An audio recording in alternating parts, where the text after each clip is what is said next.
আসসালামু আলাইকুম ওয়া রাহমাতুল্লাহি ওয়া বারাকাতুহু। বিসমিল্লাহির রহমানির রহিম। আলহামদুলিল্লাহি রাব্বিল আলামিন ওয়াস সালাতু ওয়াস সালামু আলা সাইয়্যিদিল মুরসালিন নবিয়িনা মুহাম্মদ ওয়া আলা আলিহি ওয়া সাহবিহি আজমাইন। আম্মা বাদ, ফাকাদ ক্বালা আল মুআল্লিফ রাহিমাহুল্লাহু তাআলা বাবুল মাসাজিদ।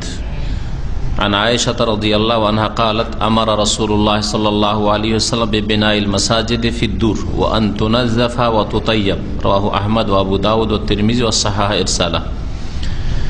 আল্লাহ পাক রব্বুল আলামিনের সমস্ত প্রশংসা যে আল্লাহ পাক একক, যার কোনো শরীক নেই, যার ইবাদত বন্দেগীর জন্য মসজিদ নির্মাণ করার আল্লাহ পাক নির্দেশ দান করেছেন এবং মসজিদকে পরিষ্কার পরিচ্ছন্ন রাখার, মসজিদের খেদমত করার আল্লাহ পাক রব্বুল আলামিন ফজিলত রেখেছেন। সালাত এবং সালাম নাযিল হোক নবী সাল্লাল্লাহু আলাইহি সাল্লামের উপর, যিনি জীবনের প্রথম কাজ মদিনায় এসে মসজিদ নির্মাণ দিয়ে শুরু করেছেন। আমাদের আজকের হাদিসের বুলুগুল মারাম যে হাদিসের কিতাব, হাদিসের দর্শের বিষয়বস্তু হচ্ছে মসজিদ সম্পর্কে, মসজিদ সংক্রান্ত যেসব হাদিস রয়েছে সেই হাদিসগুলির কিছু হাদিস এখানে লেখক হাফেজ ইবনে হাজার রহমতুল্লাহ আলাইহি সংকলন করেছেন। মসজিদের সাথে সম্পর্কিত অনেক বিধিবিধান রয়েছে। মসজিদের স্থান সম্পর্কে, মসজিদ কেমন জায়গায় হওয়া উচিত, মসজিদ কি কবরের উপর নির্মাণ করা চলবে, বা মসজিদের মধ্যে কি কবর দেওয়া চলবে, এটাও মসজিদ সম্পর্কিত মাসলা। মসজিদে কি কিনা বেচা চলবে, ব্যবসা বাণিজ্য চলবে, মসজিদে হারিয়ে যাওয়া বস্তু তলাশ করা চলবে, কারো কিছু আপনি পেয়েছেন, হারানো বস্তু পেয়েছেন, মসজিদে গিয়ে ঘোষণা করা চলবে, মসজিদের পবিত্রতা, মসজিদ পরিষ্কার পরিচ্ছন্ন রাখা ইত্যাদি, মসজিদে নির্মাণ করা, এইসব আর এইরকম বহু মাসলা মাসাইল রয়েছে যে সম্পর্কে নবী করিম সাল্লাল্লাহু আলাইহি সাল্লামের দিক নির্দেশনা রয়েছে। কোরআনে কারিমে মসজিদ সম্পর্কে আল্লাহ পাক রব্বুল আলামিন বেশ কিছু আয়াতে ইরশাদ করেছেন। যেমন একটি আয়াত সূরা নূরে, ফি বুয়ুতিন আযিনাল্লাহু আন তুরফা, এমন কিছু ঘর রয়েছে আল্লাহ পাক রব্বুল আলামিন সেগুলিকে সুউচ্চ করার, সেগুলি সম্মান করার আল্লাহ পাক নির্দেশ দান করেছেন। আযিন আল্লাহ মানে আল্লাহ পাক নির্দেশ দিয়েছেন, আল্লাহ পাকের হুকুম যে তোমরা সেগুলিকে উঁচা করো, মানে সেগুলি নির্মাণ করো, এটি একটি অর্থ। উঁচা করো মানে সেগুলির মান ইজ্জত রক্ষা করো, অন্তরে শ্রদ্ধা রাখো, কাজে কর্মে এমন কিছু করিও না যেগুলি দ্বারা, যেসব কাজ কথার দ্বারা মসজিদের বেয়াদবি হয়। এই মসজিদ সম্পর্কে বলেছেন যে ফি বুয়ুত, এসব ঘর, ওয়ায়ুযকারা ফিহা ইসমুহ, আর সেসব ঘরে যাতে করে আল্লাহ পাকের নাম স্মরণ করা হয়, আল্লাহ পাকের জিকির আজকার উদ্দেশ্যে, আল্লাহ পাকের ইবাদত বন্দেগীর উদ্দেশ্যে, সালাত আদায়ের উদ্দেশ্যে এই মসজিদ আল্লাহর ইবাদত বন্দেগী জানাবে। ওয়ায়ুযকার ফিহা ইসমুহু বিল গুদুওয়ি ওয়াল আসাল, সকাল বিকাল মানে সব সময় 5 ওয়াক্ত সালাতে। রিজালুন লা তুলহিহিম তিজারাতুন ওয়ালা বাইউন আন যিকরিল্লাহ, এমন লোকেরা রয়েছে যাদেরকে ব্যবসা বাণিজ্য, দুনিয়ার কাজকর্ম, আল্লাহ পাকের স্মরণ থেকে, মসজিদে 5 ওয়াক্ত হাজির হওয়া থেকে, জামাতে গিয়ে সালাত আদায় করা থেকে, মসজিদে দিনের শিক্ষা হলে সে শিক্ষা নেওয়া থেকে দূরে রাখে না, গাফিল করে না। লা তুলহিহিম তিজারাতুন ওয়ালা বাইউন আন যিকরিল্লাহ ওয়া ইকামিস সালাহ, এবং নামাজ কায়েম করা থেকে। ইয়াখাফুনা ইয়াওমান তাতাকাল্লাবু ফিহিল কুলুব ওয়াল আবসার, এমন দিনকে, পরকালের দিন, কিয়ামতের দিনকে তারা ভয় করে, যেই দিন মানুষের অন্তর ভীত সন্ত্রস্ত হবে, হাহাকার অবস্থা হবে, আর মানুষের দৃষ্টি তখন বিকৃত হয়ে যাবে। তাতাকাল্লাবু মানে মানুষ হতভম্ব হয়ে যাবে। মানুষ যখন হতভম্ব হয় তখন এরকম করে তাকায়, হ্যাঁ, নর্মাল তাকায় না, ওর চেহারা দেখলে বোঝা যায় লোকটা হতভম্ব অথবা পেরেশান রয়েছে। তো ওখানে আল্লাহ পাক কুলুব, হৃদয় সম্পর্কে আর মানুষের দৃষ্টি সম্পর্কে বলেছেন। আল্লাহ পাক রব্বুল বলেছেন সূরা হজ, যেমন তাহির বাইতিয়া, আমার ঘরকে পাক পবিত্র রাখবে। আমার ঘর, আল্লাহ পাকের ঘর মানে হচ্ছে মসজিদ, যে কোনো মসজিদ, আর বিশেষ করে মসজিদ হারাম, মসজিদ নববী আর বাইতুল মুকাদ্দাসের মসজিদ, এই 3টি মসজিদ সবচেয়ে শ্রেষ্ঠ মসজিদ। আল্লাহ পাক রব্বুল আলামিন আরো ইরশাদ করেছেন সূরা হজের আয়াত নম্বর 30, ওয়ামান ইউআযিম হুরুমাতিল্লাহি ফাহুয়া খায়রুল লাহু ইনদা রাব্বিহি, যারা আল্লাহ পাক রব্বুল আলামিনের সম্মানিত স্থান বা হরমাত সম্মানিত বিষয়গুলির তাজিম করবে, শ্রদ্ধা পোষণ করবে, এটা তার জন্য বা তাদের জন্য তাদের প্রতিপালকের নিকট বড় কল্যাণকর হবে, আল্লাহ পাকের কাছে তার উত্তম প্রতিদান পাবে। আর আল্লাহ পাক রব্বুল আলামিনের হরমাত সম্মানের বস্তু হচ্ছে একটি মসজিদ। আল্লাহ পাক আরো ইরশাদ করেছেন সূরা হজের আয়াত নম্বর 32, ওয়ামান ইউআযিম শাআইরাল্লাহি ফাইন্নাহা মিন তাকওয়াল কুলুব, যারা আল্লাহ পাক রব্বুল আলামিনের নিদর্শন সমূহর তাজিম করবে, শ্রদ্ধা করবে, এটা তাদের অন্তরের আল্লাহ ভীরুতার পরিচয়। ফাইন্নাহা মিন তাকওয়াল কুলুব, অন্তরে আল্লাহ ভীরুতা আছে, আল্লাহর ভয় আছে, আল্লাহকে ভয় করে, পরকাল সম্পর্কে চিন্তাশীল, সেই জন্য আল্লাহ পাকের নিদর্শন সমূহের তাজিম করে, শ্রদ্ধা করে। আল্লাহ পাক রব্বুল আলামিনের শায়ের যে সব জায়গায় আল্লাহ পাক রব্বুল আলামিনের ইবাদত বন্দেগী আদায় করা হয়, আর তার মধ্যে সবচেয়ে উত্তম হচ্ছে মসজিদ, আল্লাহ পাকের ঘর। দুনিয়ার কাজের জন্য তৈরি করা হয়নি, বরং দিনের কাজের জন্য, আর বিশেষ দিনের খালেস ইবাদত বন্দেগীর জন্য নির্মাণ করা হয়েছে, যেখানে আল্লাহ পাক সাফা মারওয়াকে আল্লাহ পাকের শায়ের বলেছে, ইন্না সাফা ওয়াল মারওয়াতা মিন শায়েরিল্লাহ। সাফা মারওয়ার চাইতে শ্রেষ্ঠ আল্লাহ পাকের মসজিদ। সাফা মারওয়া মসজিদ নয়, সেখানে নাপাক মহিলা প্রবেশ করতে পারে, অবস্থান করতে পারে, তাই না? মসজিদের বাইরে থেকে, মসজিদ ভিতর দিয়ে ঢুকবে না, মসজিদ আরো ভিতর দিয়ে। কিন্তু মসজিদ না, মসজিদে অবস্থান করতে পারে নাপাক মানুষ। তারপরে নবী করিম সাল্লাল্লাহু আলাইহি ওয়াসাল্লাম হাদিসে রয়েছে যে জামরাত গুলিতে পাথর মারা, বাইতুল্লাহর তওয়াফ করা, সাফা মারওয়ার সাই করা, এগুলি হচ্ছে মিন শাআইরিল, আল্লাহ পাকের শায়ের। মেনা, মুজদালিফা, আরাফা, যেগুলোতে বছরে একবার মানুষ যায়, আর তারপরে খালি ময়দান পড়ে আছে, কোনো মানুষ হয়তো নজরে আসবে না, সেগুলিকে শায়ের বলা হয়েছে। তো মসজিদ হচ্ছে আল্লাহ পাক রব্বুল আলামিনের নিদর্শন, আল্লাহ পাক রব্বুল ইবাদতের স্থান, এগুলি এক কথাই তাজিম করতে বলা হয়। সুতরাং মসজিদের তাজিম, সম্মান, শ্রদ্ধার পরিপন্থী বিপরীত কোনো কথা, কাজ, আচরণ যেন না হয়, এই সম্পর্কীয় হাদিসগুলি আর এর সাথে আরো যেগুলি সম্পর্কিত হতে পারে মসজিদের সাথে এখানে উল্লেখ করা হয়েছে। মসজিদের ভূমিকা ইসলামে বড়ই ভূমিকা রয়েছে মসজিদের, কিন্তু মসজিদের ভূমিকাকে আজকালকার যুগে সীমিত করে দেওয়া হয়েছে। মসজিদের কাজ, আজান হলো, একামত হলো, নামাজ পড়ে নাও, বাস বন্ধ করে দাও, নামাজ পড়ে বন্ধ করে দেওয়া হয়েছে। আর তার সাথে সাথে হয়তো কোরআন তেলাওয়াত হইল, যতক্ষণ খোলা থাকলো, এতে সীমিত করে দেওয়া হয়েছে। আল্লাহ পাকের তসবিহ তাহলিল করা হলো, কেউ দোয়া করলো, কেউ তসবিহ তাহলিল জিকির আজকার করলো, এতে সীমিত করে দেওয়া হয়েছে।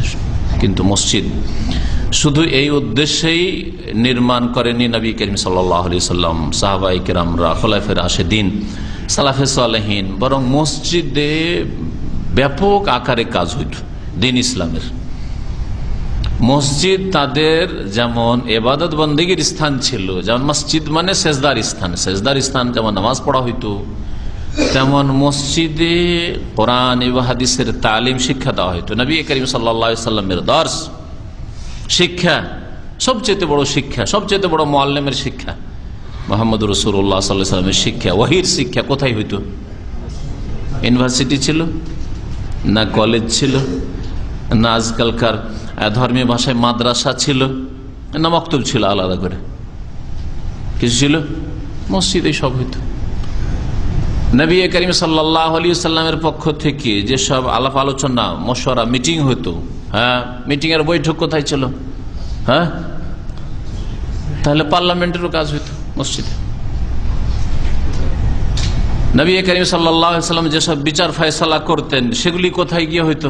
আর কোন ছিল, অফিস ছিল বা কোন চত্বর ছিল, বিল্ডিং ছিল, ওখানে বসে এগুলো হইতো না মসজিদে নববীতে বসে হইতো? তাহলে মসজিদ নববী আদালতও ছিল।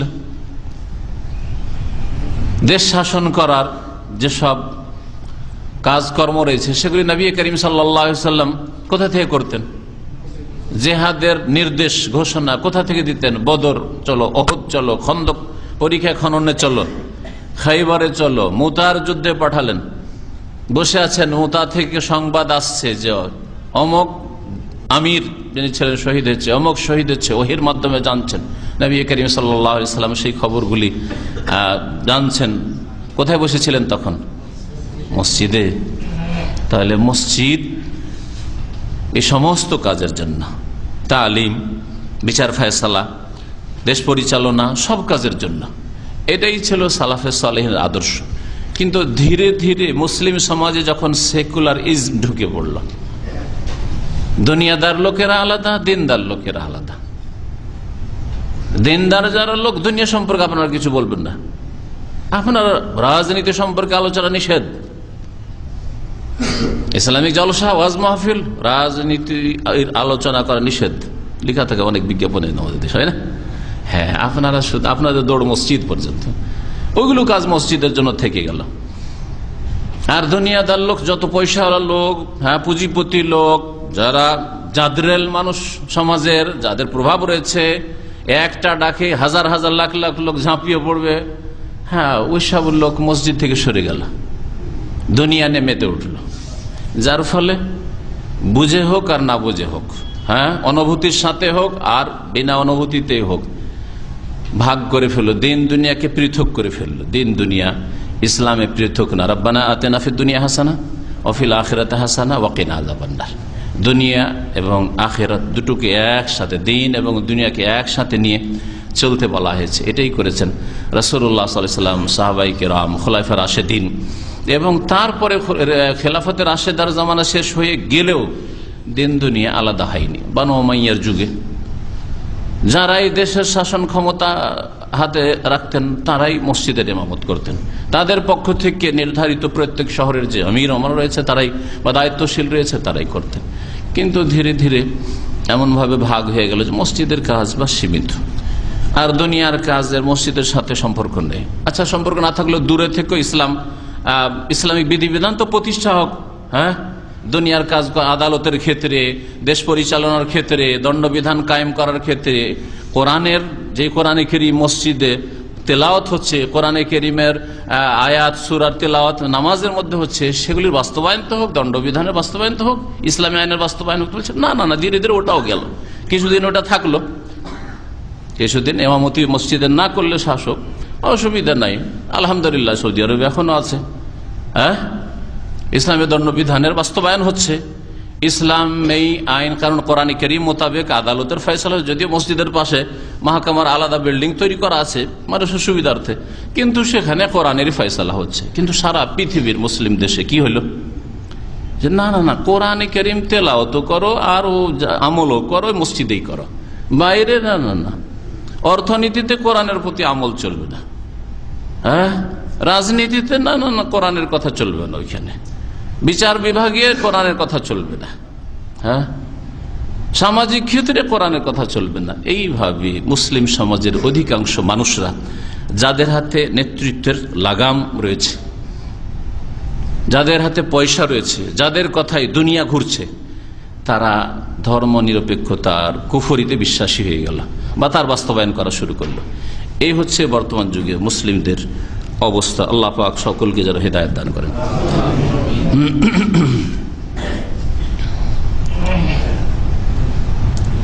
মসজিদ সম্পর্কে অনেক আলেমরাই বিশেষভাবে কিতাব লিখেছে শুধু মসজিদের বিধিবিধানের উপর। তার মধ্যে প্রসিদ্ধ কিতাব হচ্ছে ইমাম জারকাশি রহমতুল্লাহ আলাইহির এলামুস সাজিদ বি আহকামিল মাসাজিদ, মসজিদ সংক্রান্ত আহকাম সম্পর্কে তিনি কিতাব লিখেছেন। বলছেন ভাষ্যকার, কানাল মসজিদ কুল্লা শাইন ফি হায়াতিল মুসলিমিন। সালাফে সালেহিনের জামানায়, সাহাবায়ে কেরাম, তাবেঈন, তাবা তাবেঈনদের জামানায়, স্বর্ণযুগে মসজিদ ছিল মুসলিম জীবনে সবকিছু। মসজিদ থেকে সবকিছু হইতো। যালিকা কেন? আন্না আসাস হায়াতিহিম কানাত কায়েমাতান আলাদ দ্বীন। কারণ তাদের জীবন ব্যবস্থা দিনের উপর প্রতিষ্ঠিত ছিল। তাদের যে জীবন বিধান, জীবন ব্যবস্থা দিন ইসলামের উপর প্রতিষ্ঠিত ছিল। ওয়াকানাত উমুরহুম তাসিরু ওয়াফকা আহকামিল ইসলাম। আর তাদের সমস্ত কারবার, ব্যবসা বাণিজ্য, রাজনীতি, পার্লামেন্টের কাজ, আদালতের কাজ, হ্যাঁ, সবকিছুই চলতো ইসলামের আহকাম বিধিবিধান মোতাবেক। ওয়ালাম্মা ফাসালুল ইসলাম আনিল হায়াত, যখন ইসলামকে মানব জীবন থেকে পৃথক করে দিল। ইসলাম মানে আধ্যাত্মিকতা না, ইসলাম আপনার মনের বিষয়, নামাজ আপনার পার্সোনাল বিষয়। এগুলি হচ্ছে সব কার কথা? যারা ধর্ম নিরপেক্ষতার কুফরিতে বিশ্বাসী অথবা অচেতন ভাবে ওইসব কথা বলে তাদের কথা, ইসলামের কথা নাই। নামাজ পড়েন ভাই, এটা আমার পার্সোনাল ব্যাপার। হ্যাঁ, দিন ইসলাম একটু চর্চা করেন, শিখেন, ওটা আমার ব্যাপার, আমার ব্যাপার, ও সব ওর ব্যাপার।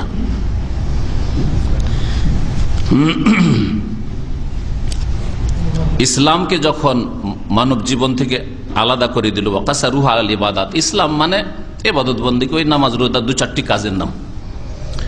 ওয়াবাদু আন মাজালিল হায়াতে ওয়াস সিয়াসা, মানব জীবন থেকে, রাজনীতি থেকে ইসলামকে দূরে সরিয়ে দিল। জাওফা আমরুল মসজিদ, তখন মসজিদের ভূমিকা দুর্বল হয়ে পড়ল।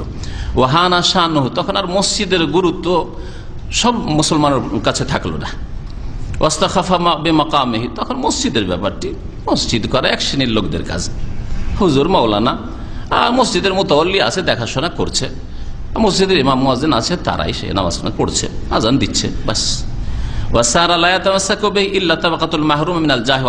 আর তারপরে দেখা গেল যে মসজিদের খেদমতে নিয়োজিত কারা, মসজিদের সাথে জড়িয়ে আছে কারা, ওই সব লোকেরা যারা দুনিয়ার ধন সম্পদ নেতৃত্ব থেকে বঞ্চিত, তো কোন একটা কাজ তো করতে হবে, তারাই শুধু মসজিদের আছে। আর বাকি যাদের কাছে ধন সম্পদ, যাদের কাছে ব্যবসা বাণিজ্য, যাদের কাছে ইন্ডাস্ট্রি ফ্যাক্টরি, যাদের কাছে নেতৃত্ব, যারা প্রফেসর, যারা অমক তমক, যারা ইঞ্জিনিয়ার, যারা হচ্ছে ডাক্তার, ভাই যারা হচ্ছে আপনার চিন্তাবিদ, বা কি বলছে তাদেরকে বুদ্ধিজীবী, হ্যাঁ, না না না, ওদের আবার মসজিদের সাথে কি সম্পর্ক? যারা দুনিয়ার ভোগবিলাস থেকে বঞ্চিত একেবারে গরিব দুঃখী মানুষ, মসজিদের মতো অল্লি গরিব মানুষ, মসজিদের ইমাম গরিব মানুষ, মসজিদের মুয়াজ্জিন গরিব মানুষ, তাকে বেতন দিলে চলবে, না হলে চলবে না, তখন আর হক কথাও বলতে পারে। গ্রামের লোক বিদাত করতে বলে বিদাত করে, শিরিক করতে বলে শিরিক করে, যা বলে তাই করে। তাবিজ চাইলে তাবিজ দেয়, মিলাদ চাইলে মিলাদ করে দেয়, কোরআন খানি বক্সে দেন বসে দেয়। পেট ব্যবসা শুরু হয়ে গেল এই মসজিদ থেকে।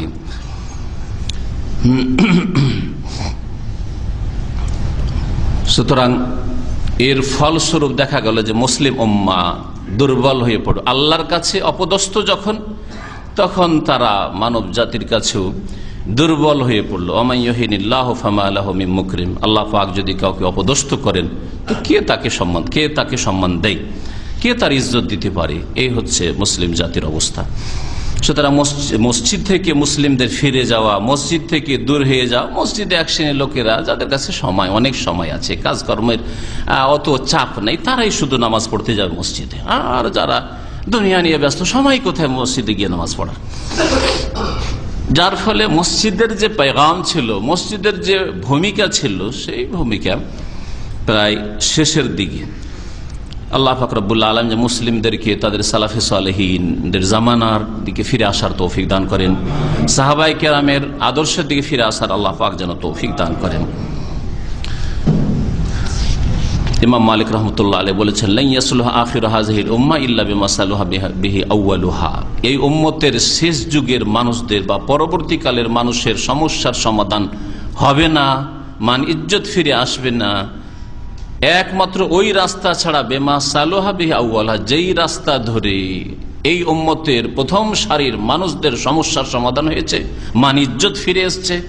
হ্যাঁ, যারা ছাগল চড়াতো, যাদের প্রধান খাদ্যই ছিল শুধু খেজুর, মাঝে মধ্যে তবু পেত, সবসময় পেত না, আর না হলে বকরি ছাগলের দুধ আর উটের দুধ ছাড়া কিছু জীবনের কোনো আরামের জিনিস যাদের কাছে ছিল না, তাদেরকে আল্লাহ পাক কোথায় খেলাফতে, নেতৃত্বে আর বাদশাহিতে আল্লাহ পাক পৌঁছে দিয়েছেন।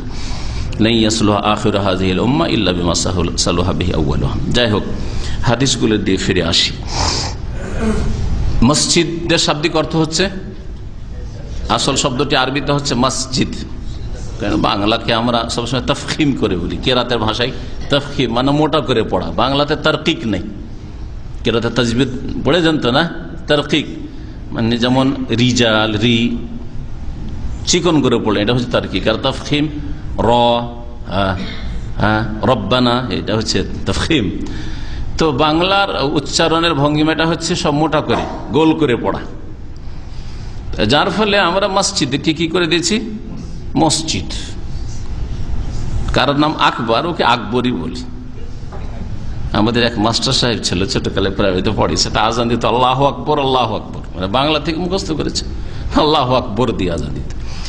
তো এই হচ্ছে বাংলা ভাষা। বাংলা ভাষা গোল করে উচ্চারণ করা হয় মোটা করে, আর আরবি ভাষা এই তারকিক রয়েছে, যেখানে তারকিক রয়েছে তারকিক, যেখানে তাফখিম রয়েছে, দুটোই রয়েছে বাংলা আরবি ভাষায়। তো মসজিদ মানে হচ্ছে সেজদার স্থান, এটা শাব্দিক অর্থ। শরীয়তের ভাষায় মসজিদ কাকে বলে? হ্যাঁ, মসজিদ কাকে বলে? যদি ব্যাপক অর্থে বলেন তাহলে বলতে হবে পৃথিবীর সব জায়গায় মসজিদ।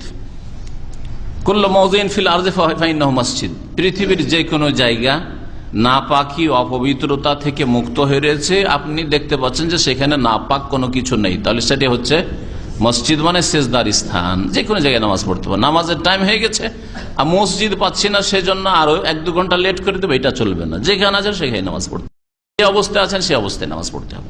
প্লেনে আছেন প্লেনে নামাজ পড়তে হবে, ট্রেনে আছেন ট্রেনে নামাজ পড়তে হবে, বাসে আছেন বাসায় নামাজ পড়তে হবে। আমরা বাসটাই তখন মসজিদ। এটা হচ্ছে ব্যাপক অর্থে মসজিদ। আর যদি খাস অর্থে মসজিদ মানে এমন বিশেষ জায়গা, যেই জায়গা 5 ওয়াক্ত সলাতের জন্য, আজকালকার পরিভাষায় শরীয়তে যদি বলেন তো 5 ওয়াক্ত সলাত আদায় করার জন্য যে বিশেষ জায়গা নির্ধারণ করা হয়েছে, বা বিশেষ জায়গায় ঘর তৈরি করা হয়েছে যে এখানে শুধু ইবাদতবন্দি করবো, নামাজ পড়বো, কোরআন তেলাওয়াত ইত্যাদি এসব, সেটা হচ্ছে মসজিদ। সেটা হচ্ছে মসজিদ। এটা বিশেষ খাস অর্থ এই জন্য বললাম যে আজকাল আরব দেশগুলিতে মসজিদ আর মুসাল্লা, কোন জায়গায় মুসাল্লা লেখা আছে আর কোন জায়গায় মসজিদ লেখা আছে, দুটোতে পার্থক্য আছে। সংজ্ঞার দিক থেকে, ডেফিনেশনের দিক থেকে পার্থক্য আছে। 5 ওয়াক্ত যদি সালাত হয়, নামাজ হয়, তাহলে ওর নাম হচ্ছে মসজিদ। আর যদি অফিস টাইমে 2 ওয়াক্ত 3 ওয়াক্ত নামাজ হচ্ছে, কার্পেট বিছানো আছে, এয়ারপোর্টের মধ্যে মসজিদ তো একটা আছে এয়ারপোর্টে, আলহামদুলিল্লাহ সৌদি আরবে প্রত্যেক এয়ারপোর্টে, তাই না? আর ভিতরে মুসাল্লা আছে, বিছানো আছে, কার্পেট বিছানো আছে, লোক নামাজ পড়ছে আর চলে যাচ্ছে, জামাত হইলো না হলে যে যখন আসো নামাজ পড়ে চলে গেল, দুটাই মসজিদ। হ্যাঁ, এখনকার পরিভাষা এটা হচ্ছে মুসাল্লা, যেখানে 1 ওয়াক্ত হয়, 2 ওয়াক্ত হয়, কখন আজান হয় কখন আজান হয় না, এইরকম জায়গাগুলোকে মুসাল্লা বলা হয়। যেমন আমরা মদিনা ইউনিভার্সিটিতে পড়াশোনা করেছি, একটা মসজিদ, 5 ওয়াক্ত নামাজ হয়। আর প্রত্যেকটি ফ্যাকাল্টিতে, কলেজে একটা করে মসজিদ মুসাল্লা আছে। জোহরের নামাজ হয়, কারণ জোহরে ছাত্র শিক্ষকরা থাকে, জোহরের নামাজ হয়, আসর হয় না, মাগরিব হয় না, এশা হয় না। কখনো কখনো ওস্তাদ প্রফেসররা আসলে আসার পরে তারা হয়তো পরীক্ষার সময় আছে, বসে আছে, অথবা অফিস খুলে বসে আছে, নামাজ হয়ে গেল, হয়তো কখনো মাগরিব এশা হয়ে গেল, ফজর কখনো হয় না। তার নাম কি? মুসাল্লা।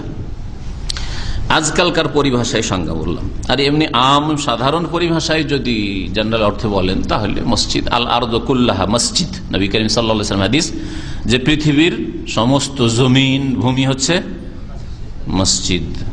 জুইলাত লিয়াল আরদু মসজিদান, নবী করিম সাল্লাল্লাহু আলাইহি ওয়াসাল্লাম হাদিস সহিহ বুখারী মুসলিমে রয়েছে, জুইলাত লিয়াল আরদু মসজিদান। নবী সাল্লাল্লাহু আলাইহি ওয়াসাল্লাম যে বেশ কিছু বৈশিষ্ট্য ছিল, অতীত খামসান যেমন আছে, 5টা জিনিস আমাকে দেওয়া হয়েছে, তার একটি হচ্ছে আমার জন্য সারা পৃথিবীকে কি করা হয়েছে? মসজিদ করা হয়েছে। তাহলে এই অর্থে পৃথিবীর যে কোনো জায়গায় হচ্ছে মসজিদ। আয়েশা রাদিয়াল্লাহু তাআলা আনহা থেকে বর্ণিত, তিনি বলছেন, আমারা রাসূলুল্লাহ সাল্লাল্লাহু আলাইহি ওয়াসাল্লাম বিনাইল মাসাজিদ, রাসূলুল্লাহ সাল্লাল্লাহু আলাইহি ওয়াসাল্লাম মসজিদ নির্মাণের নির্দেশ দিয়েছেন। ফি দূরে, দূর কি জিনিস? দূর মানে দ্বারের বহুবচন, দ্বার মানে বাড়ি, দ্বার মানে ঘর, দ্বার মানে, তাহলে দূর মানে বাড়িগুলিতে অর্থ। হ্যাঁ, কয়েকটা বাড়ি নিয়ে একটা কি হয়? মহল্লা হবে, পাড়া হয়, তাই না? দেশের ভাষায় পাড়া বা মহল্লা। তো কয়েকটা বাড়ি নিয়ে, তো এটা অর্থ হইতে পারে। এই জন্য এই হাদিসের দুটো অর্থ করা হয়েছে, দুটোই ঠিক।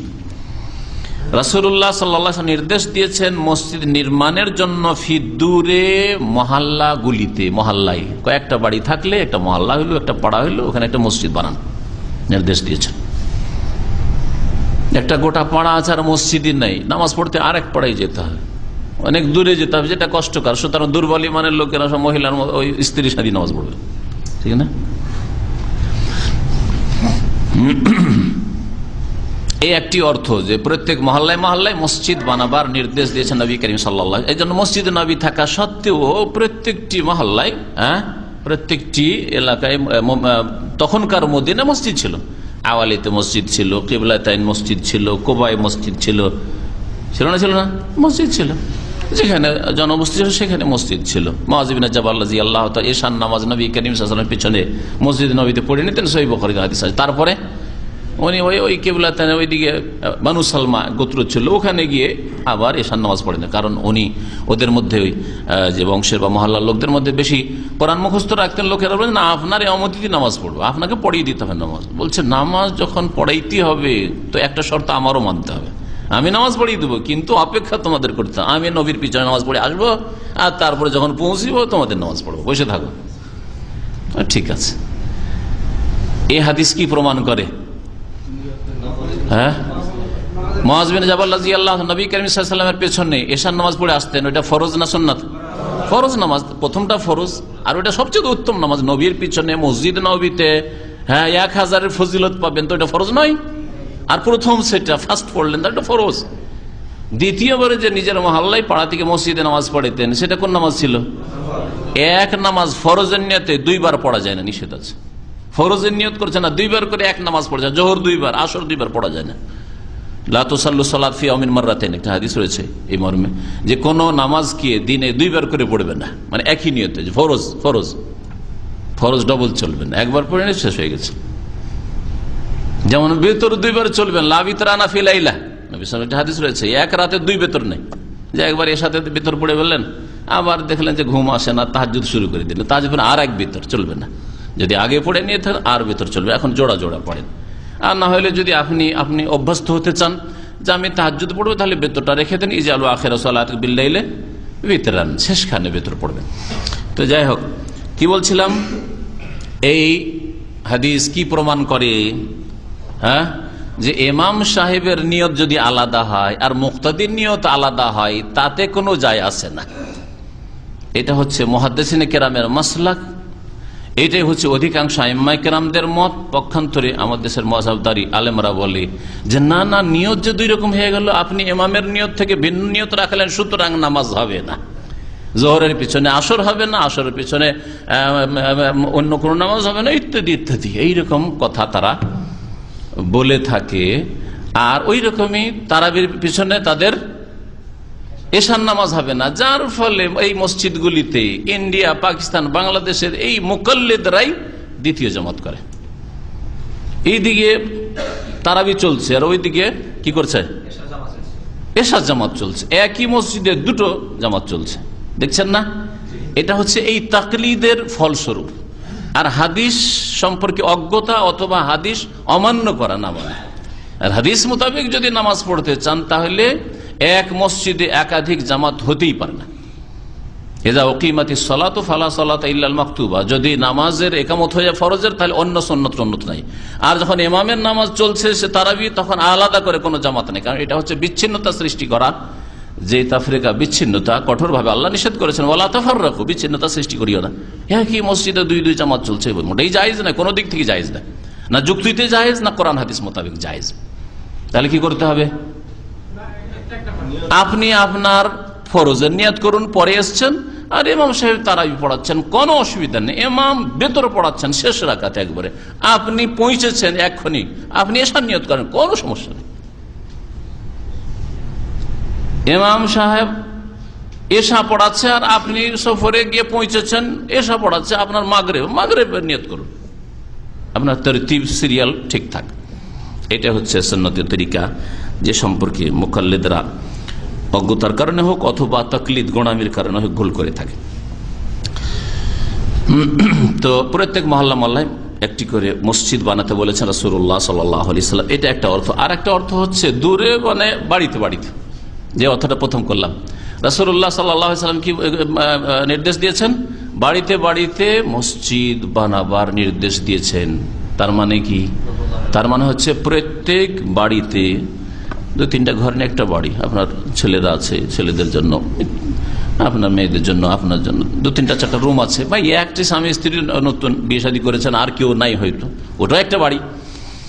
তো প্রত্যেক বাড়িতে একটা করে এমন জায়গা খাস করেন, নির্ধারিত করেন যে এই জায়গায় আমরা নামাজ পড়বো। আমার স্ত্রী ফরজ সুন্নত নামাজগুলি এই জায়গায় পড়বে, আর আমি সুন্নাত নামাজগুলি বা তাহাজ্জুদ এই খাস জায়গাতে পড়বো। ওই জায়গাটা বিশেষভাবে যত্ন করেন, পরিষ্কার পরিচ্ছন্ন রাখেন, একটু সুগন্ধি রাখেন, হ্যাঁ, আর একটু ভিতর ঘরে হোক, যাতে করে মহিলা পর্দার মধ্যে, যত বেশি পর্দার মধ্যে নামাজ পড়ে তত বেশি মহিলা সওয়াব পাবে, সেটাও হাসিল হয়। আর আপনি সুন্নত নামাজগুলি যত গোপনে পড়বেন তত বেশি আপনার নামাজেরও সওয়াব হবে, ওটাও হাসিল হয়। তো এইরকম একটা জায়গা খাস করে নেওয়া বাড়ি, প্রত্যেক বাড়িতে, এটা ভালো। এমন না যে যেখানে সেখানে নামাজ, একদিন এইখানে, একদিন ওইখানে, একদিন ওইখানে, আর একদিন আরেক ঘরে, আরেকদিন আরেক ঘরে, এইরকম না। তবে প্রত্যেক রুমে নামাজ পড়তে পারেন, অসুবিধা নাই, কিন্তু উত্তম হচ্ছে যে একটা জায়গা খাস করে নেন, আর তারপরে বিভিন্ন জায়গায় মাঝে মধ্যে নামাজ পড়েন, সেটা আলাদা কথা। আর এর প্রমাণ, এই দ্বিতীয় যে অর্থ, এর প্রমাণে দলিল রয়েছে। এদবান মিন মালিক রাদিয়াল্লাহু তাআলা আনহু, তিনি বলে, ইয়া রাসূলুল্লাহ, ইন্নাল বুয়ুতা তাহাওয়ালা বাইনি ওয়া বাইনা মসজিদে কওমি, অনেকগুলি ঘর বাড়ি হয়ে গেছে, আর আমার মাঝে, আমার সম্প্রদায়ের মসজিদের মাঝে, মানে আমার মহল্লার মসজিদের মাঝে বড় আড় সৃষ্টি হয়ে গেছে। অন্ধ মানুষ ছিলেন, রাস্তা খোলা রাস্তা থাকে, তো অনুমানে মসজিদে পৌঁছে গেল, কিন্তু ভিড় ভাড়ের মধ্যে এদিকে ওইদিকে গলিতে, ঢাকার পুরানো ঢাকার গলিতে যদি অন্ধ মানুষ যেতে হয়, কোথায় মাথা ঠুকে দিবে গিয়ে দেয়ালে, তাই না, সমস্যা। আর যদি কোথাও গর্ত থাকে, কোথাও আর কিছু থাকে, সমস্যা, ময়লা আবর্জনা থাকে। তো এই সাহাবী বললেন যে, ফা ওহিব্বু আনতা আতিয়ানি ফাতুসাল্লি ফি মাকানিন মিন বাইতি আত্তাখিযুহু মাসজিদান, তাই আমি ভালো মনে করছি যে আপনি একবার আসতেন, নবী সাল্লাল্লাহু আলাইহি ওয়াসাল্লামের কাছে দরখাস্ত করলেন, আপনি আসতেন আর একটা জায়গায় আমার ঘরে নামাজ পড়ে দিতেন, আত্তাখিযুহু মাসজিদান, সেই জায়গায় আমি সেজদার স্থান গ্রহণ করতাম, সেখানে আমি মসজিদ বানিয়ে নিতাম, মানে ওটা আমার নামাজ পড়ার বিশেষ জায়গা হইতো। ফাকালা সানাফালু, নবী সাল্লাল্লাহু আলাইহি ওয়াসাল্লাম বললেন, ঠিক আছে, আমি শীঘ্রই এটা করব। ফালাম্মা দাখালা কালা আইয়ু মাকানি তুরিদ, নবী সাল্লাল্লাহু আলাইহি ওয়াসাল্লাম গেলেন একবার, বা সেই দিনই গেলেন হয়তো, আর বললেন যে কোন জায়গায় তুমি চাও, কোন জায়গায় নামাজ পড়ে দেব। তিনি চাইলেন যে নবী করিম সাল্লাল্লাহু আলাইহি ওয়াসাল্লামকে দিয়ে জায়গাটার উদ্বোধন করেনি, তাহলে এখান থেকে একটু টেনে টুনে, আজকাল যে উদ্বোধন আছে, উদ্বোধনের দলিল নেওয়া যেতে পারে, তাই না, সবকিছুর উদ্বোধন, ভালো জিনিসের উদ্বোধন, মন্দর উদ্বোধন, সিনেমা হলের উদ্বোধন, হ্যাঁ, মদের দোকানের উদ্বোধন, আর মসজিদের উদ্বোধন, মাদ্রাসার উদ্বোধন।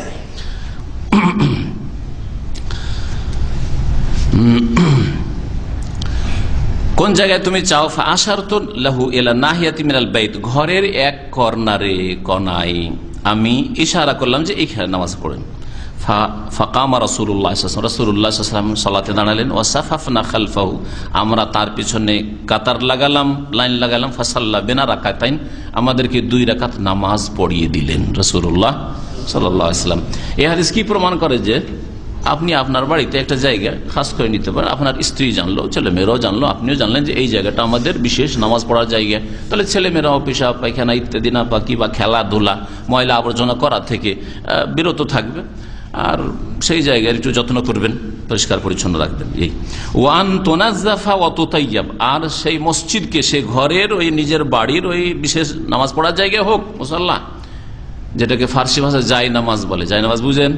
মুসাল্লারই তরজমা হচ্ছে জাই নামাজ, ফার্সি যা মানে হচ্ছে জায়গা আর কি, বাংলা জায়গা, যা মানে হচ্ছে জায়গা, আর নামাজ মানে নামাজ, তো যাই নামাজ মানে নামাজ পড়ার জায়গা, স্থান। আর মুসাল্লা ইসিম জারফে থেকে, ওর মানে হচ্ছে নামাজ পড়ার স্থান। এই জন্য এইগুলিকে সাজ্জাদা, এখানে ওর সাজ্জাদা বলছে, সেজদার স্থান সাজ্জাদা বলছে আরবিরা না, তাহলে 3টা নাম হয়ে গেল। এইটার কারো আছে এখানে সাজ্জাদা? এই যে জাই নামাজ, যেটাকে আমাদের দেশের মানুষরা বলে, আমাদের দেশের ফার্সির প্রভাব, সেজন্য জাই নামাজ, ওটাকে অনেকে মুসাল্লা বলে। ভারত, বাংলাদেশ, পাকিস্তান অনেকে যারা একটু বুঝা সুঝা পড়াশোনা লোক আরবিতে, ওরা জাই নামাজ না বলে আরবিতে বলে মুসাল্লাই বলে, আর আরবরা কি বলে? সাজ্জাদা বা সাজ্জাদ বলে, সেজদার স্থান, এই অর্থে তারা ব্যবহার করে। ও আন্তনাজাফ, পরিষ্কার পরিচ্ছন্ন যেন রাখা হয় ওই জায়গা, বাড়ির ওই জায়গাটা, বিশেষ জায়গা যেখানে নামাজ পড়বেন বলে নির্ধারিত করেছেন। অথবা মহল্লার মসজিদ মানে গুরুত্ব দেন না, ওয়াক্তিয়া মসজিদ, পরিষ্কার নাই, ময়লা আবর্জনা এরকম যেন না থাকে, পরিষ্কার পরিচ্ছন্ন রাখবেন। ও আততাইয়াব, আর সুগন্ধি যুক্ত রাখবেন, আতর সেন্ট দেবেন যেন সুগন্ধি থাকে। মসজিদে আসলে যারা সেখানে এসে আরাম পায় মানুষ, তাহলে মসজিদকে সুগন্ধিময় করা ভালো, নবী করিম সাল্লাল্লাহু আলাইহি ওয়াসাল্লামের নির্দেশ। রাহ আহমদ, হাদিসটি ইমাম আহমদ বর্ণনা করেছেন, ইমাম আবু দাউদ, ইমাম তিরমিজি। ইমাম তিরমিজি হাদিসটিকে মুরসাল বলেছেন। সাহা ইরসালাহ মানে তিনি বলেছেন যে মুরসাল হওয়াটাই ঠিক। মুরসাল মানে, মুরসালের সংজ্ঞা কি বলতে পারেন?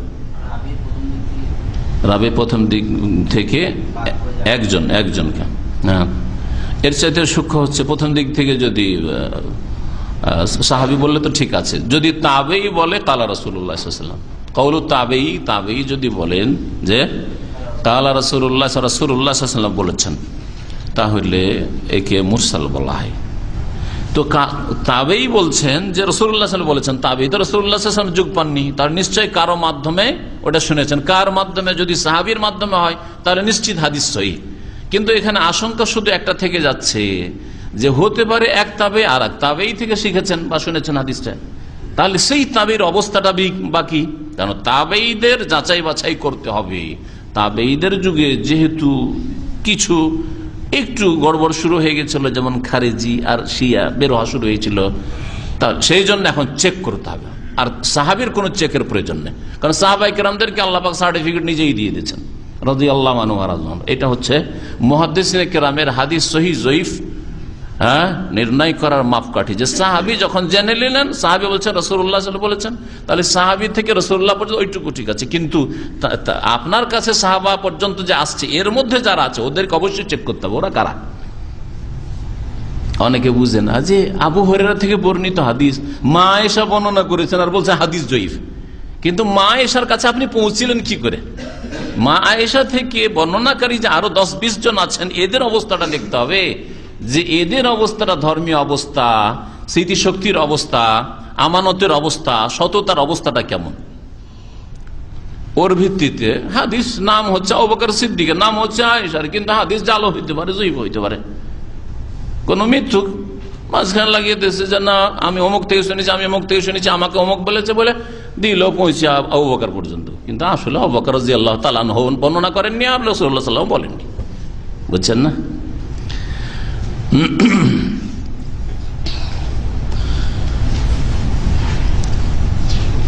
তবে অন্য মুহাদ্দিসিনে কেরামরা বলেছেন যে হাদিসটি সহিহ, হাদিসটি হচ্ছে সহিহ, মুরসাল না হাদিস সহিহ, এই নিয়ে দ্বিমত রয়েছে। যাই হোক, এই হাদিস থেকে যেসব মাসলা মাসাইল জানা যায় সেগুলি প্রায় আলোচনা হয়ে গেছে। এই হাদিস দ্বারা আরো যেটা জানলাম যে নফল নামাজগুলি বাড়িতে পড়া ভালো, নফল নামাজ বাড়িতে পড়া ভালো। কারণ এই হাদিসের একটা অর্থ হচ্ছে যে বাড়িতে একটা মসজিদ তৈরি করুন, মানে নামাজের স্থান তৈরি করুন। তো নামাজের স্থান কেন তৈরি করবেন? শুধু আপনার স্ত্রীর জন্য না, আপনার সুন্নত নফলগুলি পড়ার জন্য। তাহলে ফরজটা পড়ে এসে যদি বাড়িতে নিজের বা বাসাতে সুন্নত নফলগুলি পড়েন, তাহাজ্জুদটা বাড়িতে পড়েন, এটা হচ্ছে সবচেয়ে ভালো, সবচেয়ে ভালো। কিন্তু আমাদের দেশের মানুষদের মধ্যে এত রোগ আছে যে কোন আরবিকে যদি দেখে সালাম ফেরার পরে এতগুলি জিকির আজকার করলো, ততক্ষণে তার কত সুন্নাত পড়া হয়ে গেছে। একজন ইন্ডিয়ান বাংলাদেশের কত রাকাত সুন্নাত হয়ে গেছে, 17.5 রাকাত যে কোর্স আছে সব হয়ে যাচ্ছে। আর এই লোকটা এতক্ষণ তসবিহ তাহলিল করলো আর সুন্নাত পড়লো না, সেই জন্য খারাপ মন্তব্য করে বসলো। হ্যাঁ, আরবরা সুন্নাত পড়ে না, এতক্ষণ জিকির আজকারের টাইম দিল আর সে সুন্নাত রাতে বা ছেড়ে দেবে। কত ভ্রান্ত ধারণা আপনার। না আপনার চেয়ে বেশি জ্ঞানী যে বাড়িতে নামাজ পড়ে বেশি নাকি নেব? চিন্তা করুন তো। আমার একটা ছোট্ট সংকলন আছে 50টি হাদিস, এর আগে ছেপেছে, মনে আছে হয়তো, তাই না? ওতে একটা হাদিস আছে, সেটা ইমাম সৈয়দ রহমতুল্লাহর কিতাব থেকে সম্ভবত নকল করা হয়েছে। তো সেই হাদিসটা সহিহ হাদিস, তাতে এই বর্ণনা আছে যে কেউ যদি মসজিদে সুন্নাত পড়ে আর কেউ যদি বাড়িতে সুন্নাত পড়ে, তো পার্থক্য কতটা? না ডবল শুধু না, হ্যাঁ, ফরজ নামাজ মসজিদে পড়লে যেই যত গুণ পাবেন, সুন্নত নামাজ বাড়িতে পড়লে তত গুণ পাবেন। তার মানে কি 25 আর 27 হাদিস আছে না? ফরজ যদি কেউ মসজিদে পড়ে তাহলে 25 গুণ বা 27 গুণ পাবে। সমন্বয় করেছেন কেউ এইভাবে যে বর্ণনাকারী সন্দেহ, 27 হতে পারে 25 হতে পারে। কেউ বলছেন না ব্যক্তি পর্যায়ে কেউ 25 পাবে আর কেউ 27 পাবে। কিন্তু এর চাইতে ভালো হাফিজ ইবনে হাজার রহমতুল্লাহ আলাইহি আর অনেক উলামা ইমাম শাওকানি বলেছেন যে রাতের নামাজ জেহরি নামাজে যেহেতু বৈশিষ্ট্য বেশি, রাত শুনলেন, হ্যাঁ, আর জেহরি নামাজ যদি মাগরিব এশা ফজর নামাজ হয় তাহলে 27 গুণ হবে, আর জোহর আসর নামাজ হয় তাহলে 25 গুণ। তো 25 গুণ পেয়ে গেলেন, 1 টাকার জায়গায় 25 টাকা পেলেন। ফরজ নামাজ কোথায় পড়লে? মসজিদে পড়লে। সুন্নত ওই রকমই, মসজিদে না পড়ে আমাদের দেশি তরিকায়, যদি আরবদের তরিকায় বাড়িতে গিয়ে সুন্নত পড়েন তাহলে কত পেলেন? 1 রিয়ালের জায়গায় 25 রিয়াল পেলেন, 27 রিয়াল পেলেন। কে চায় না? কিন্তু অজ্ঞতা। কে চায় না? কিন্তু গাফিলতি। আর কিছু লোক আছে তারা মনে করে যে বাড়িতে গিয়ে প্রায় ভুলে যায়, ওর চাইতে ভালো এখানে পড়েই নি। ওদেরও ঠিক আছে যুক্তিটা, কিন্তু বাবা হয়তো বাসা যান, অনেক ব্যাচেলার বাসা আছে, পরিষ্কার পরিচ্ছন্ন নাই, নামাজ পড়ার মতো পরিবেশ নেই, বিড়ি সিগারেট খাচ্ছে, ফাসেক লোকেরা আছে, সুতরাং এখানে পড়তে আবার কি করা যাবে, এটাও আছে অনেক সময়। কিন্তু নিজের বাড়ি আছে, নিজের বাসা, পার্সোনাল রুম আছে, তাহলে সুন্দর করে রাখেন। আর আপনি বাসায় গিয়ে সুন্নত পড়েন, আপনি তাতে অনেক বেশি নেকি পাবেন ইনশাআল্লাহ। নবী করিম সাল্লাল্লাহু আলাইহি ওয়াসাল্লামের হাদিস বুখারী মুসলিমে রয়েছে, আফজালুস সালাতিল মারই ফি বাইতিহি ইল্লাল মাকতুবা, মানুষের সবচাইতে উত্তম নামাজ তার বাড়িতে পড়া, ইল্লাল মাকতুবা, কিন্তু ফরজ নামাজ। ফরজ নামাজ কোথায় পড়া উত্তম? পুরুষদের জন্য মসজিদে এসে পড়া উত্তম, পুরুষদের জন্য, মহিলাদের জন্য না। হ্যাঁ, কারণ মহিলাদের ক্ষেত্রে আবার হাদিস রয়েছে এর বিপরীত। কি রয়েছে? হ্যাঁ, লা তামনাউ ইমা আল্লাহ মাসাজিদ আল্লাহ বুয়ুতুহুন্না খায়রুল লাহুন্না, আল্লাহর বান্দীদেরকে, মানে আল্লাহর বান্দীদেরকে, আপনার আল্লাহর বান্দা, ওর আল্লাহর বান্দী, আল্লাহর বান্দীদেরকে আল্লাহর মসজিদে যেতে বাধা দিও না। বড় ভাই আর বোনদের বলছে না না মসজিদে যেতে দেবো না। হ্যাঁ, বা আপনি হয়তো স্বামী আপনার স্ত্রীকে বলছে না মসজিদে যেতে দেবো না, এই ফিতনার যুগ, মসজিদে যাবে। তবে সন্দেহ যদি থাকে, আশঙ্কা থাকে, তাহলে যেতে দেবেন না। ফিতনায় পড়বে আশঙ্কা যদি থাকে, বা দেখছেন যে আমার বোনের বা আমার স্ত্রীর চরিত্রই দুর্বল, সুতরাং না যেতে দেবেন না, এইরকম অনেক সময় ঘটতে পারে। তারাবির নাম দিয়ে গেল, আর এই গেট দিয়ে ঢুকে ওই গেট দিয়ে পাস হয়ে কোথায় চলে, যেমন সুপার মার্কেটে করেছে, এইরকম ঘটনা হচ্ছে। 1000 একটাই হোক, 10,000 একটা হোক, এরকম হচ্ছে। যদি এইরকম আশঙ্কা কারো থাকে তাহলে অবশ্যই নিষেধ করবেন, এই অধিকার আছে। কিন্তু যদি দেখছেন না আপন জায়গায় আখলাক চরিত্র ঠিক আছে, আল্লাহকে ভয় করে মসজিদে যেতে চাইছে কখনো নামাজ পড়ার জন্য, আর নামাজ পড়ার ব্যবস্থা আছে, তো লা তামনাউ ইমা আল্লাহি মাসাজিদ আল্লাহ, আল্লাহর মসজিদে যেতে আল্লাহর বান্দীদেরকে বাধা দিও না যদি মসজিদে নামাজ পড়তে যেতে চায়। ওয়া বুয়ুতুহুন্না খায়রুল লাহুন্না, তবে তাদের বাড়ি তাদের জন্য বেশি ভালো, খায়রুল লাহুন্না, তাদের জন্য ভালো। তাহলে বাড়িতে নামাজ পড়া মহিলাদের জন্য বেশি ভালো। এই হাদিস নবী সাল্লাল্লাহু আলাইহি ওয়াসাল্লাম কোথায় বলেছেন? ইন্ডিয়া বাংলাদেশে গিয়ে বলেছেন না দামামে বলেছেন? কোথায় বলেছেন? মদিনায় বলেছেন। মদিনার পাশে তো, মহিলাদের আশেপাশে তো মসজিদে নববী, বাড়ির আশেপাশে তো মসজিদে নববী, তাইলে বোঝা যাচ্ছে মসজিদে নববীতে যে 1000 গুণ ফজিলত, ওর চাইতে বেশি খাইর উত্তম হচ্ছে মহিলাদের জন্য বাড়িতে নামাজ পড়া। সুতরাং মসজিদে হারামে হজে গিয়েছে, উমরায় গিয়েছে, আর হজে মহিলা পুরুষ একাকার হয়ে নামাজ পড়ার চাইতে অনেক ভালো হোটেলে নামাজ পড়া, মহিলাদের অনেক ভালো হোটেলে নামাজ পড়া। তবে মসজিদে হারামে যখন ভিড় নেই, ঠিক আছে নিয়ে আসেন, ভিড় নেই, আপনি ভিড় মুক্ত হয়ে যেতে পারবেন, ঠিক আছে নিয়ে আসেন। কিন্তু বুঝতে পারছেন না আমি পৌঁছিতে পারবো না, রাস্তায় গিয়ে আটকে যাবো, আর যেখানে সেখানে দাঁড়িয়ে যাবে। আর হজের মৌসুমে যারা গিয়েছেন আর এরকম দেখেছেন, অনেকে দেখেছেন হয়তো, মহিলা জানবাসী মহিলার পাশে দাঁড়ালো, পুরুষ এসে দাঁড়িয়ে গেল, বেহায়া পুরুষ এসে দাঁড়িয়ে গেল। আর পুরুষের চাইতে বেশি বেহায়া হচ্ছে মহিলা। অনেক সময় জানবাসী পুরুষ দেখেই দাঁড়ালাম, সামনে এসে মহিলা দাঁড়িয়ে গেল, করবেন কি? পিছনে এসে মহিলা দাঁড়িয়ে গেল, সাইডে এসে মহিলা দাঁড়িয়ে গেল, বড়ই মুশকিল। তো এই রকম ক্ষেত্রে মহিলাদের জন্য কখনো পুরুষদের মাঝে একাকার হয়ে নামাজ পড়া জায়েজ নাই।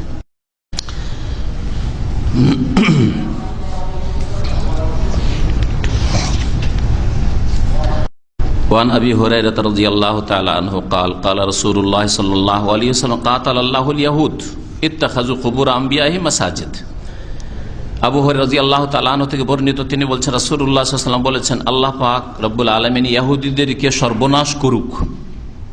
নবী সাল্লাল্লাহু আলাইহি ওয়াসাল্লামের এটা হচ্ছে বদ্দুয়া, অভিশাপ।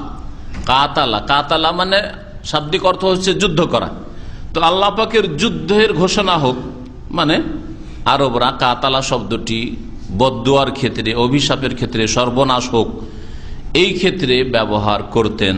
আর ওই অর্থে নবী করিম সাল্লাল্লাহু আলাইহি সাল্লাম এখানে উল্লেখ করেছেন কাতাল আল্লাহুল ইয়াহুদ, ইহুদিদেরকে আল্লাহ পাক সর্বনাশ করুক।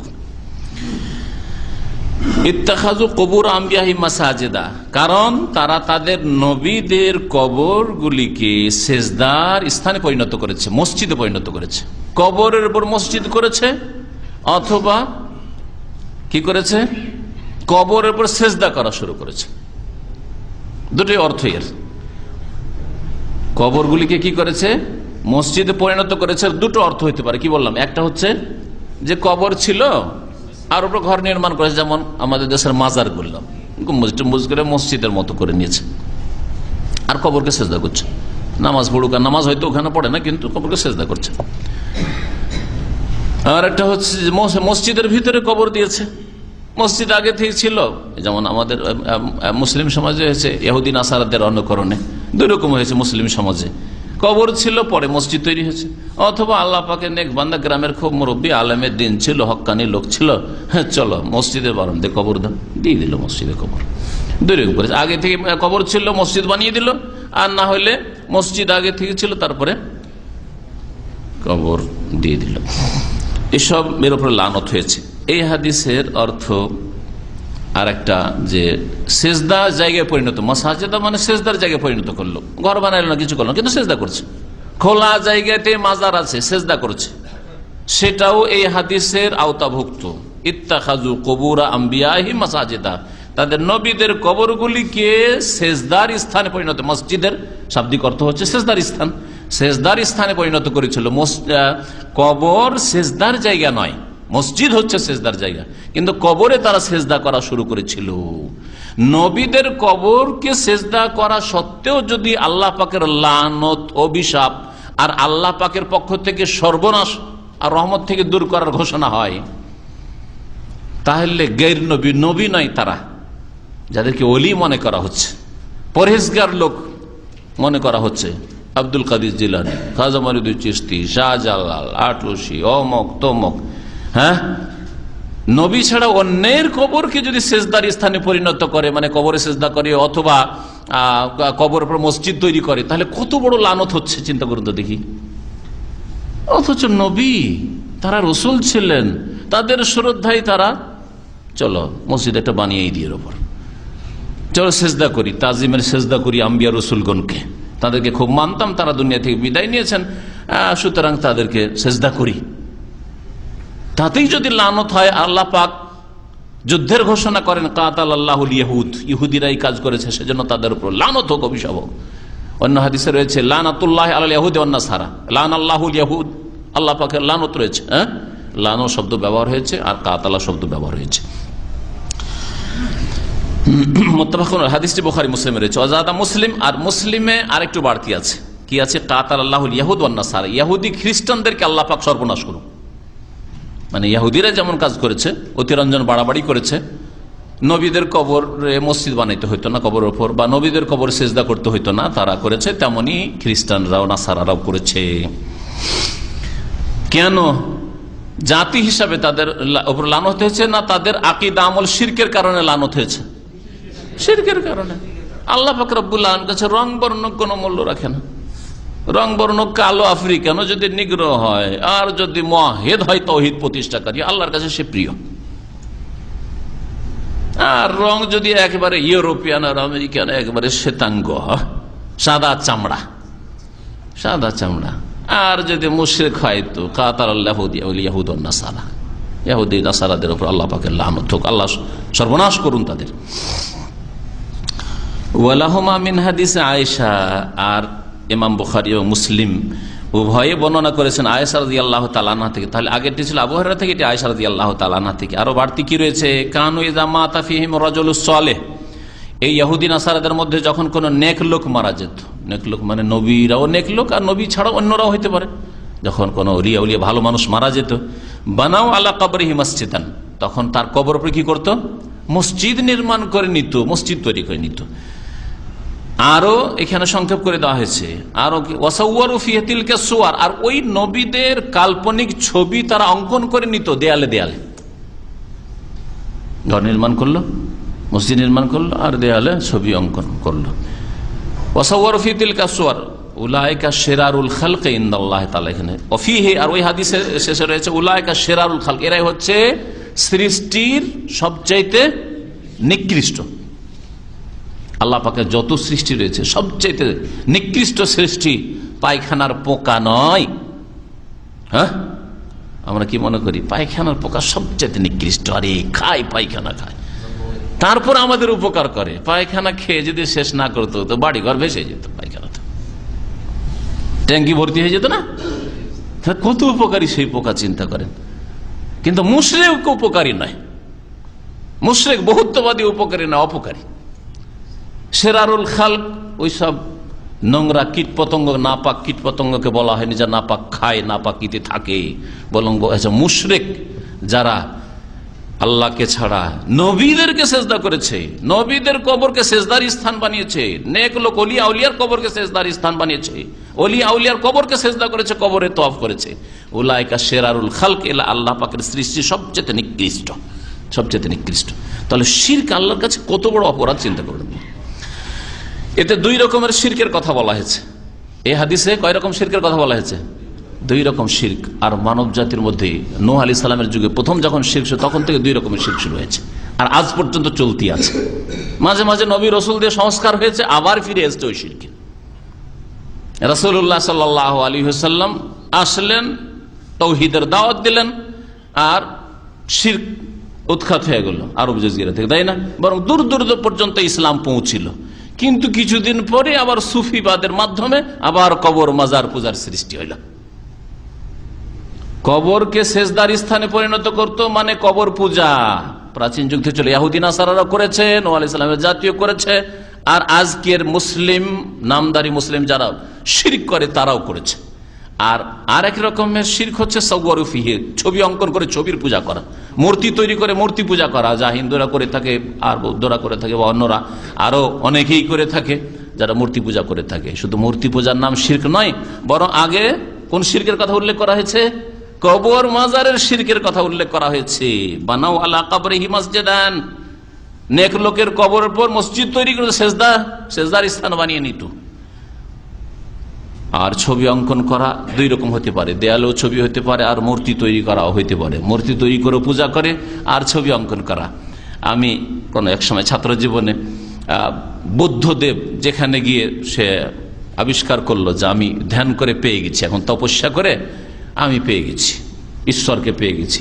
ওই জায়গায় বিশাল মন্দির আছে, সেখানে বৌদ্ধদেবের ছবি, গোটা দেয়ালে বৌদ্ধদেবের ছবি, আর তাদের বুজরুগানের দিন, আমাদের বুজরুগানের দিনের যেমন পূজা কবর মাজার আকারে হচ্ছে, তাদের ছবি অঙ্কন করা আছে।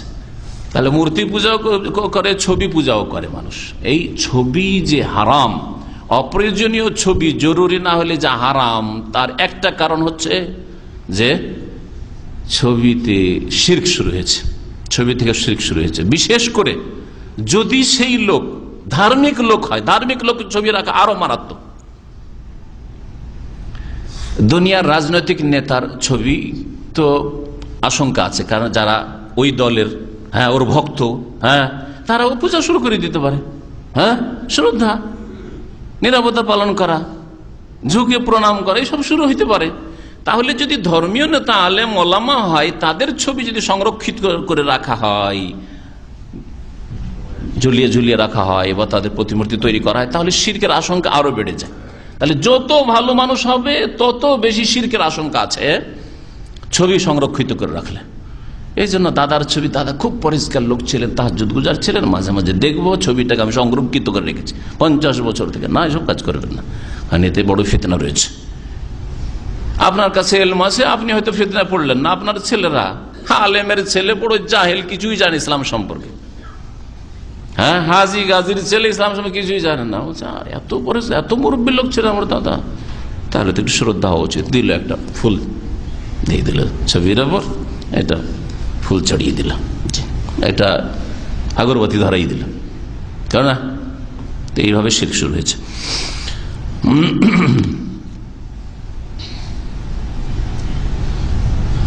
উম্মে হাবিবা উম্মে সালামা রাদিয়াল্লাহু তাআলা আনহুমা থেকে আয়েশা রাদিয়াল্লাহু তাআলা আনহা বর্ণনা করেছেন, যাকারাতা লিরাসূলিল্লাহ কানিসাতান রাআতাহা ফিল হাবাশা।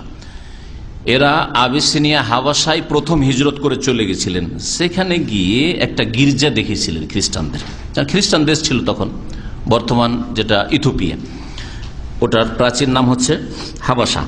সেখানে একটা গির্জা দেখেছেন, ফিহা তাসাবির, সেই গির্জার মধ্যে অনেক ছবি ছিল। ফাকালা, তখন রাসূলুল্লাহ সাল্লাল্লাহু আলাইহি ওয়াসাল্লাম এই ঘটনা শুনে বলেছে, ইন্না উলাইকা ইযা কানা ফিহিম রাজুলুস সালিহ ফামাত, যখন তাদের মধ্যে কোনো নেক লোক উলিয়া হইতো, ফামাত আর মারা যেত, বানাও আলা কবরিহি মসজিদান, তখন তার কবরের উপর মসজিদ নির্মাণ করে নিত, ফি ওয়াসাওয়ারু ফিহি তিলকা সুওয়ার, আর ছবিগুলি অঙ্কন করে নিত। উলাইকা শিরারুল খালকি ইনদাল্লাহি ইয়াউমাল কিয়ামা, কিয়ামতের দিনে এরা আল্লাহ পাকের নিকট সৃষ্টির নিকৃষ্ট। কারণ আল্লাহ পাকের কীট পতঙ্গ যেসব নিকৃষ্ট আল্লাহ পাকের জীব রয়েছে আমরা নিকৃষ্ট মনে করি, সেগুলিকে আল্লাহ জাহান্নামে দেবেন না, কিন্তু মুশরিককে আল্লাহ পাক চিরকাল জাহান্নামে রাখবেন। লা ইয়ামুতু ওয়া লা ইয়াহইয়া, না হায়াত না মওত, না বের হবে, ওয়া মা হুম বিখারিজিনা মিনান নার, কোনদিন জাহান্নাম থেকে বের হবে না। এগুলো কার সম্পর্কে? হ্যাঁ, মুশরিক সম্পর্কে। চিন্তা করুন আপনি। তাহলে শিরক যারা করে বা শিরকের উপায় উপকরণ তৈরি করে চলে গেল, শিরক যাতে শুরু হয় এরকম কিছু চালু করে চলে গেল, এটা মাজার বানিয়ে দিয়ে চলে গেল, আর বলছে না না না না না আপনার করবেন না, সেজদা করবেন না। কিন্তু যেমন ফুরফুরাদের সম্পর্কে শুনেছি যে ওরা সেজদা করতে নিষেধ করে, তাই না? এই ফুরফুরা কাছাকাছি লোক, কথা ঠিক আছে না? শুনেছি যে এরা বেরোলুইর চাইতে খানিকটা ভালো, সারসিনা ফুরফুরা সেম সেম। তো এরা বলছে যে না না না পূজা করবেন না, সেজদা করবেন না, আল্লাহর কাছে দোয়া করেন, কিন্তু ওখান থেকে ফয়েজ আসে, বরকত আসে, সব আসে, কবর পাকা আছে, কবরের চাদরও চড়া আছে, সব আছে, কিন্তু না না সেজদা করবেন না, সেজদা করা হারাম। উপায় উপকরণ তৈরি করে দিয়েছে। আর মানুষ সুবিধায় আছে, কখন দেখবো যে কেউ অন্যায় সেজদা করে ফেলল, সেজদা করছে, অসুবিধা কি? বুঝতে পেরেছেন? নবী করিম সাল্লাল্লাহু আলাইহি সাল্লামের কবরের কাছে যদি পাহারা না থাকে হাইয়ার লোকদের, যারা ওই আলখাল্লা বিষ পরে থাকে, ওইটা হাইয়ার লোক ওরা, কিন্তু আর ওই যে পুলিশ পাহারা না থাকে, তো কত যে সেজদা হবে আজকে আপনি ভাবতে পারবেন না, ভাবতে পারবেন না। আমাদের এক উস্তাদ বলছিলেন, ডক্টর, যে মৌলুদুর রাসূল নবী সাল্লাল্লাহু আলাইহি ওয়াসাল্লামের জন্মস্থান যে এখন লাইব্রেরি হয়ে আছে আপনার মক্কা গাজদার দিকে আসতে, তো ওই জায়গাটাই নিজে সচক্ষে দেখেছেন কাবাকে পিছনে রেখে ওই জায়গায় সেজদা করতে ইন্ডিয়ান, পাকিস্তানি, বাংলাদেশি লোকদেরকে সুযোগ পেলে দাও সেজদা করে। কথা বুঝতে পেরেছেন? এই হচ্ছে আমাদের দেশের মানুষের দিন সম্পর্কে, ইসলাম সম্পর্কে জ্ঞানের শোচনীয়তা, আর তৌহিদের দুর্বলতা, সুন্নত থেকে দূর হয়ে যাও, আর শিরক বিদআতের নিকটবর্তী হওয়া, যার ফলে যেখানে শিরক আছে সেখানে ভিড়ভাড়, যেখানে বিদআত সেখানে ভিড়ভাড়। সুন্নতের কথা বলেন, আলিয়ারা সুন্নত সুন্নত বলেন, তৌহিদ বলে নাক ছিটকাবে, কষ্ট লাগবে। তৌহিদ সুন্নতের কথা বললে তাদের কষ্ট লাগে, গায়ের জ্বালা শুরু হয়ে যায়। সুবহানাল্লাহ। আল্লাহ পাক রব্বুল আলামিন যেন আমাদের সকলকে দ্বীনের উপর কায়েম রাখেন, আর আল্লাহ পাক যাদেরকে গুমরাহ করেছেন আল্লাহ পাকের কাছে দোয়া করে আল্লাহ যেন তাদেরকে হিদায়াত দান করেন।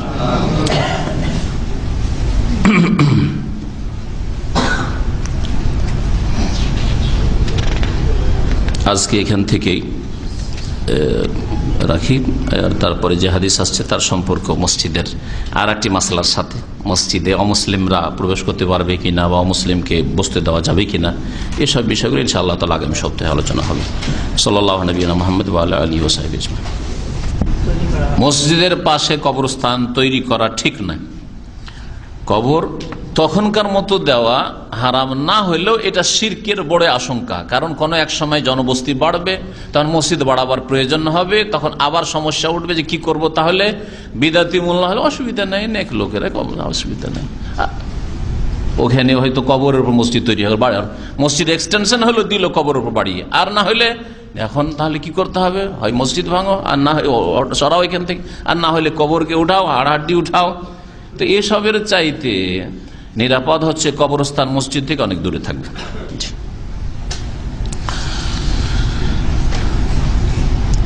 এক ভাই বলছেন যে ওস্তাদ আপনাদের কাছে দোয়া চেয়েছেন এক ভাই, ফরিদগঞ্জ বাড়ি, আব্দুল খালেক ভাই, ওনার বাড়ি রূপসা, উনি ইসলামের খুব ভালোভাবে দাওয়াতি কাজ করছেন, জাযাকাল্লাহু খাইরান, এটা আমাদের সকলের দায়িত্ব। কেউ যদি ইসলামের দাওয়াতের কাজ করে তো সে আল্লাহর উপর ইহসান করলো না, সে রাসূলের উপর ইহসান করলো না, সে আমার উপর ইহসান করলো না। জাযাহুল্লাহ খায়রা, সে নিজের দায়িত্ব পালন করেছে, আর তাকে আমরা উত্তম দোয়া দেব, ঠিক না? তার নিজ দায়িত্ব পালন করছে। আর কেউ যদি এই ক্ষেত্রে শিথিলতা করে, গাফিলতি করে, এখানে মাশাআল্লাহ মুখ খোলা ছিল, বাকশক্তি ছিল, দেশে গিয়ে বোবা হয়ে গেল, তো আল্লাহ পাক তাকে হেদায়েত দান করেন এবং হিম্মত দান করেন। তো বলছেন যে এখানে আব্দুল খালেক ভাইকে ফিলিপাইনি বলে চিনতেন লোকেরা। ওই আব্দুল খালেক ভাই, ফিলিপাইনি চিনতে পেরেছেন? উনি আপনাদের কাছে দোয়া চেয়েছেন, আল্লাহ পাক যেন সহি সালামতে রাখেন, আল্লাহ পাক ফিতনা থেকে, দিন দুনিয়ার ফিতনা থেকে মাহফুজ রাখেন, আল্লাহ পাক দিনের কাজ করার তৌফিক দান করেন, আল্লাহ পাক ইমান আমলের হেফাজত করেন, আল্লাহ পাক সুস্থ রাখেন।